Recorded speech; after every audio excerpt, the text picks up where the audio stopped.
evening, I am Deslin Joseph and I am your presenter for today. Thank you for joining us for SAT TV News. Among the major developments, Liberian says there is lack of reading among Dominicans.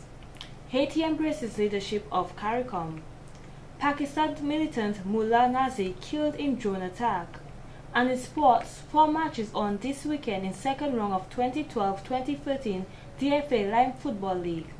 Details of these and other stories after the break.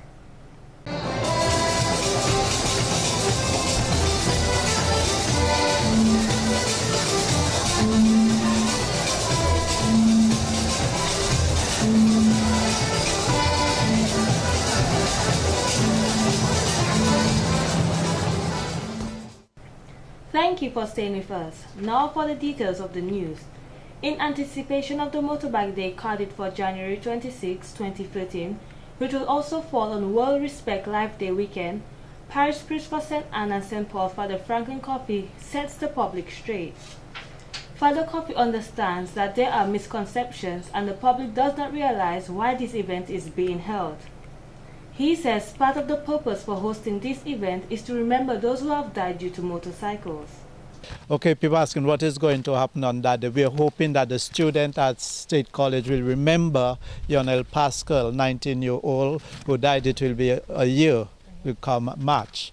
Okay, so we want them to remember him. We want to remember the many, many other people, okay, who died, through road accident. Now we question, there are over 348 comments on DNO. Dominican News Online. Some, give and take. You have all kinds of comments, when people make their comment. But one of the comments was somebody was asking, are our ambulances equipped for situations like this? Father Coffey says that they are hoping to have a cross-country race from Roseau to Portsmouth and then back to Mao. He believes this is an opportunity for handing out information and educating the public and riders of the significance of using protective gear whilst riding. I had a meeting with about 7 bikers today to plan the program, and I asked the question, is there a bike club? And one of the organizers said, well, they have been thinking about it, but it's about discipline. And he said that, the guys are not disciplined enough. So we're hoping at least we could have a bike club. And in fact, the gentleman I spoke to, he did an opening prayer for us. And at the end, I commended him for his beautiful prayer. I say, how many young men like you can really talk to God as Father in the way that you did? According to the parish priest, the whole idea of Motorbike Day is to create a prophetic voice. Father Coffey believes as a nation we need this. God is saying that the world is good. The world is good. Human beings are basically good, and he even went further to say we are so good as persons, as human beings, whether we are drivers, whether we are bikers. God is saying we are valuable. We are important to him. We are even worth dying for. And in more news, since the annual general meeting of the Dominican Cricket Association, which was held on December 22nd, sports commentator Mr. Joseph Thomas has been concerned about a few things. According to Mr. Thomas, one of the main things on the agenda was the election of officers. And that item on the agenda is what I think a lot of people were not happy with. I am probably the only one expressing outwardly the concerns of many people. But having said that, I think when one looks back at the processes, which took place, you come to the annual general meeting, a list of supposedly delegates comes up at the very last moment, or is being propped up at the very last moment. He explained that the ground floor used to be open in meetings such as these before. Also, the Constitution made provisions for delegates to vote at the annual general meeting. The reason why I think that was done was to hijack the elections at the AGM, to make sure that a selected number of people vote so that the current executive could be returned to office. And that, I think, doesn't augur well. A lot of people are expressing disappointment with that. A strategic plan was presented at the AGM which Mr. Thomas says does not make too much sense. He says there's a lot of repetition of things that were supposed to be done within the past 8 to 10 years. We have been hearing about those things, or the association trying to get those things going for a number of years now, over 10 years. The question of the club structure, for instance, is one aspect I can speak to. We've been hearing talk of the association trying to get the club structure going, trying to lay emphasis on club structure, on the development of women's cricket, which is a no-no, which has not been happening. Why it is not happening, I do not know.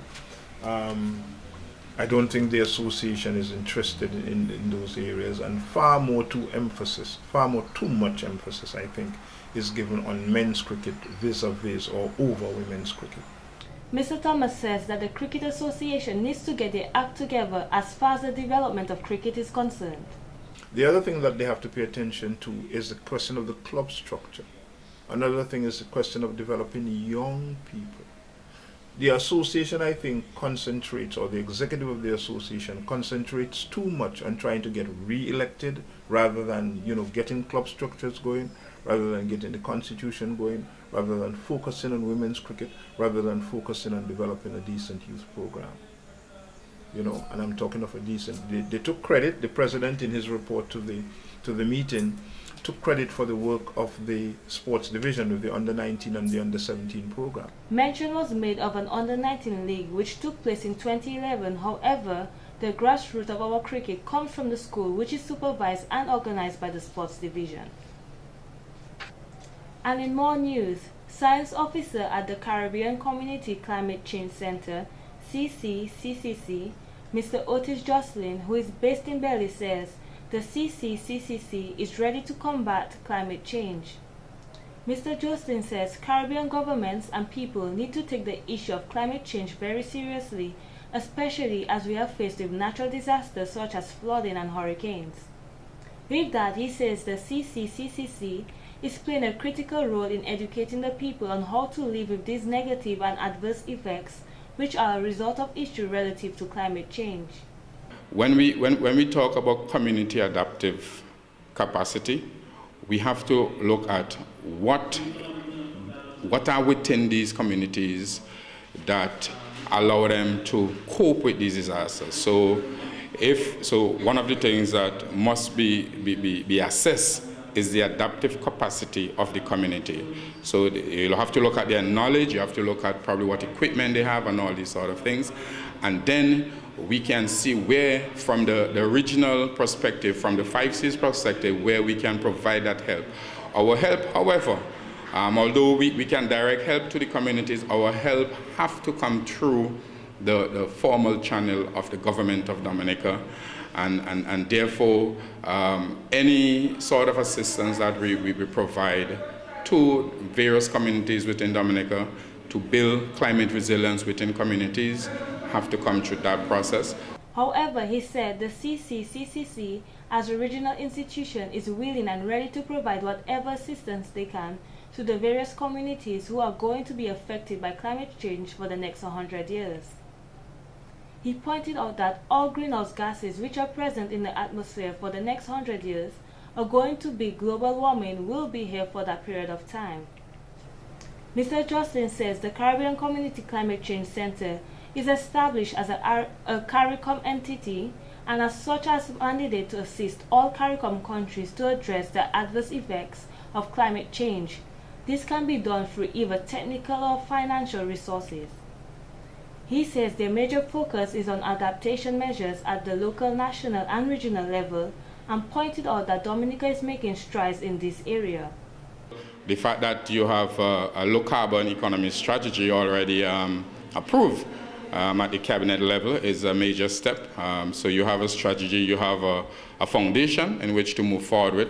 Also, the fact that the 5Cs is there as a regional partner to assist the country, and Dominica is already part of certain initiatives that we are putting on stream and will be implementing over the next 2 years or so. Also indication that Dominica is also moving in the right direction. Mr. Jocelyn highlighted that the fact that Dominica has been the nature isle of the Caribbean is a strong reflection of Dominica's commitment to addressing the issues of climate change and its effects. Because of the small landmass of the Caribbean islands, it is important that they all work together as a team to ensure they are better equipped to deal with issues which affect them. Dominica has been doing a lot in terms of its policies. They have a climate change adaptation policy. They have your strategy now. And we are moving forward in terms of implementing various initiatives within Dominica over the next couple of years. And as a result of that, Dominica is moving towards that. Maybe, you know, I don't want to jump the gun, but maybe the people within the various communities need to probably be educated more. Maybe that's an area where that can be improved. So you probably need a more comprehensive educational program. In the effort to sensitize the public, Mr. Justin stated the school children needs to get actively involved in more research of the issue, while politicians and policy makers need to be more aware of what they can do to address the problem.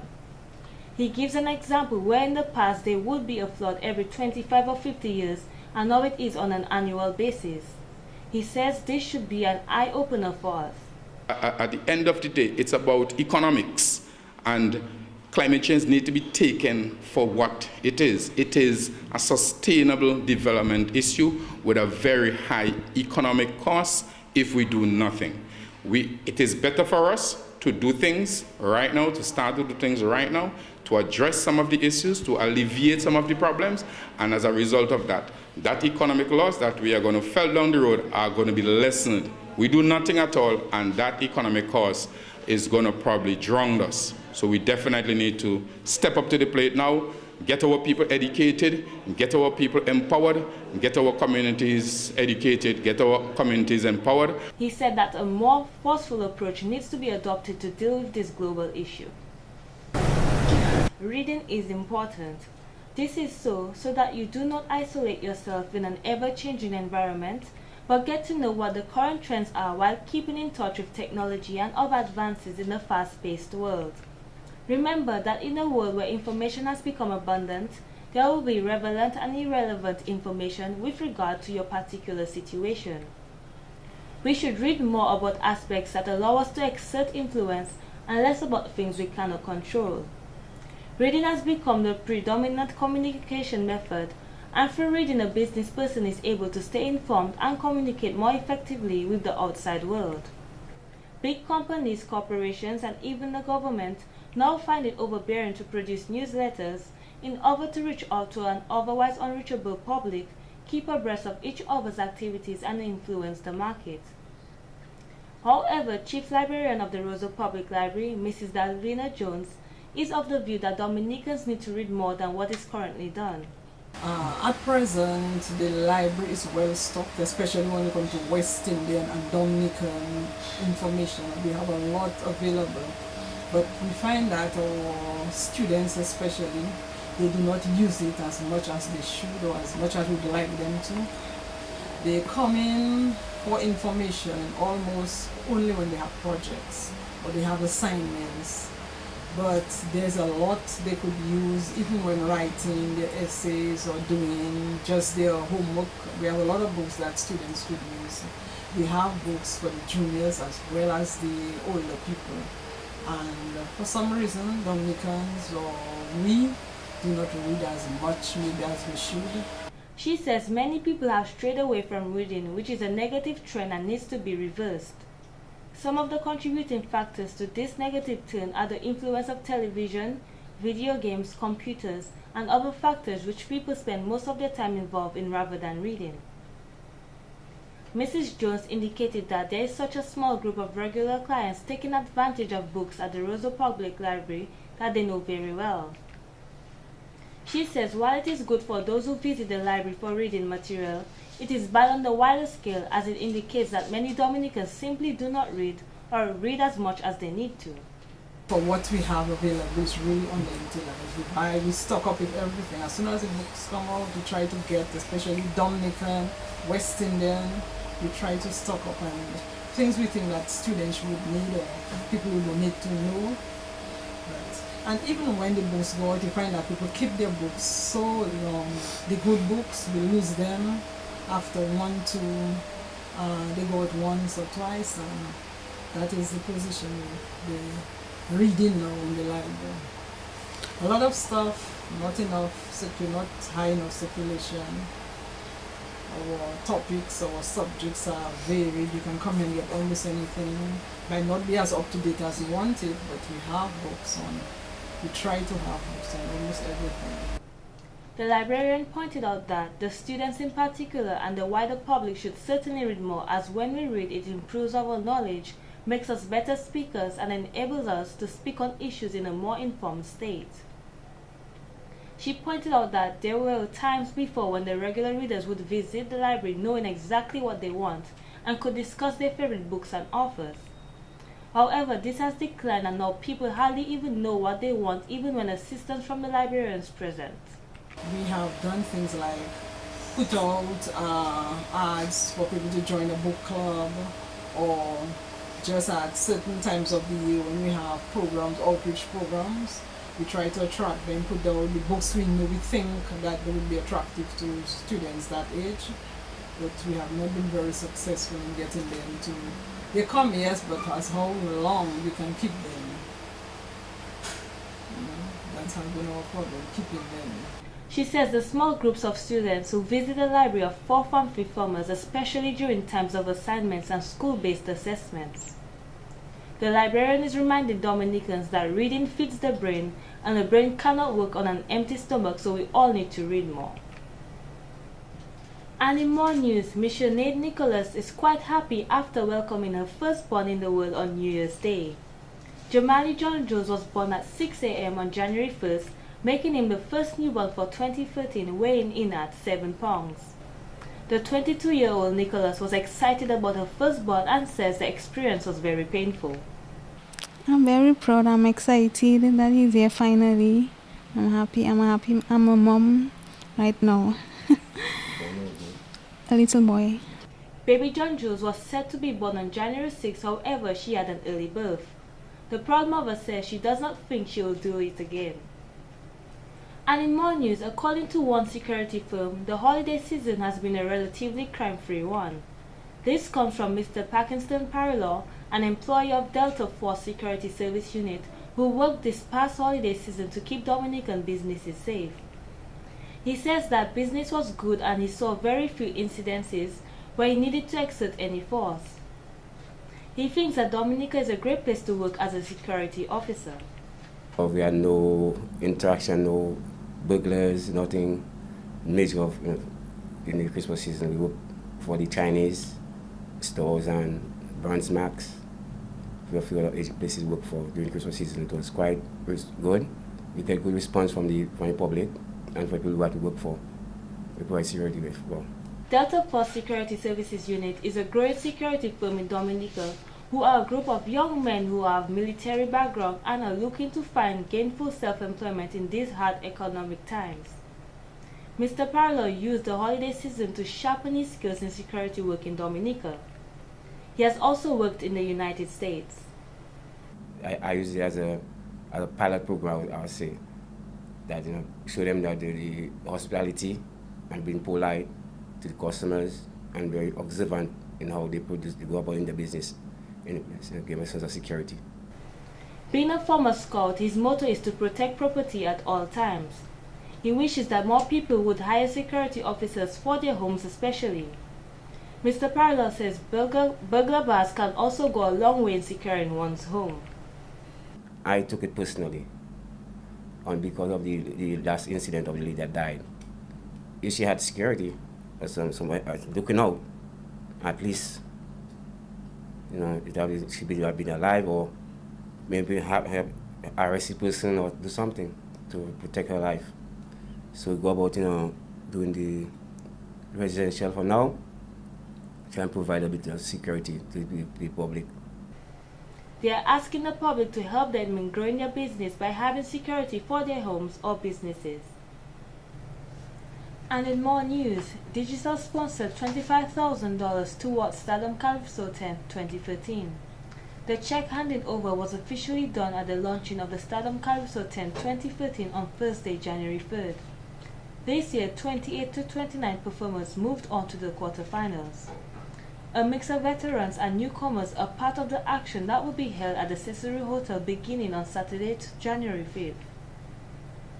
Chairman of the Stardom tent, Mr. Norman Letta, who has been doing this for over 50 years, is exceptionally excited about this year's competition. This year we will also maintain a show that came very strong last year. It surprised us, and I'm sure, so we are maintaining the Calypso Tug of War. You may see some of the same people battling against each other because it's a competition. I mean, for instance, I just mentioned Skunter. There is no one better to take on Skunter than Hunter. So, no one better to take on Big Jeff than Fred Woods, With a greater than normal number of performers moving to quarterfinals, they may plan a make-or-break competition.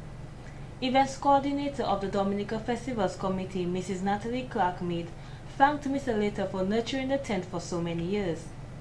She says that in Dominica we need to network to be able to work together to market our culture throughout the Caribbean and the world. To team with ourselves, be good team players, to own the fact that in our region, and particularly at this time leading into our carnival, we must begin to see each company, small, medium, and large, as cross-promoters. We can no longer do this by ourselves. Every single company, large, medium, and small, must understand the dynamics of teamwork and being a great team player. We must begin to see that my 20,000 and your 20,000 and your 20,000 makes 60,000. Dominica is very special in that we still carry our African roots in our carnival traditions with the sensei costumes. Mrs. Mead says we should be proud of our African roots and continue to nurture it and keep it original. She made mention that this carnival city would be open to all those who provide costumes or any other goods relating to culture to do so for the season. In light of networking, we're going to open Carnival City for business to all creative energies to use to promote their costume groups, their t-shirt masks, their musical events.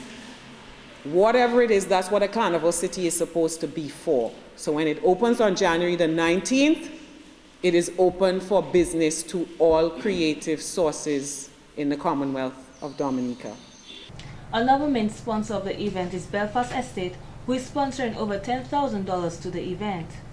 Representative for Belfast Estate, Mrs. Hyacinth Ducree, no other country in the Caribbean can lay claim to continued development of the genre of music we know as Calypso more than Dominica. Similarly, no other local organization can boast about the significant role it plays in the continued development of the art form like Stardom Tent. The sweet rhythm, harmonic vocals, and infectious storylines leads the listener through a journey of local and sometimes regional issues and forgotten taboos, the enjoyment of which can be very therapeutic. Some of these renditions evoke so many different emotions, which in itself beckons patrons to come back home to the tent year after year. Other main sponsors of Stardom Tent 2013 are Scotiabank, Domlec, Dominica Brewery and Beverages, and Courts Dominica Limited. The tent opens on Saturday, January 5th at the Cicero Hotel at 8:30 p.m. And in more news, police has launched an investigation into the death of one man following the discovery of his dead body.